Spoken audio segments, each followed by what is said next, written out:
Hey guys, and welcome back to this channel. In this video I'll be showing you guys how you can blur or pixelate like certain parts of a video.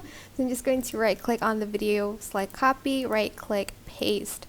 Then after that I am going to select effects and go to video effects, and I'm going to try to find the blur one, which is under lens. You can also use the other one. I'm not sure where it is currently. It's like the mosaic one, but because they changed it, I'm not quite sure where the effect is.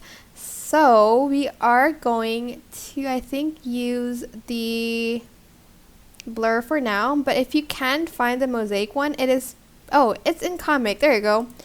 I'm just going to use the mosaic one first. Here you can adjust the blur of the mosaic.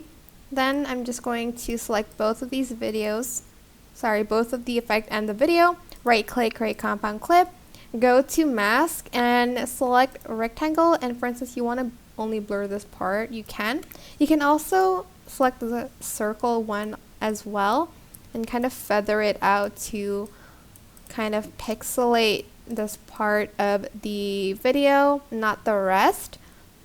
But you can also do this with the blur one. Just go back and change the effect to the blur effect. Again, same thing. You wanna select both, right click, create compound clip, and go to mask and basically select just the part you want to blur. That is basically it though. I hope this tutorial was helpful for you guys. Don't forget to like, comment, share, and also subscribe to this channel if you haven't done that already. If you have any questions, just leave it in the comment section down below and I'll try my best to answer them all for you guys. If you found this video helpful, please click the thanks button above the description box down below. Thank you so much for watching. Bye!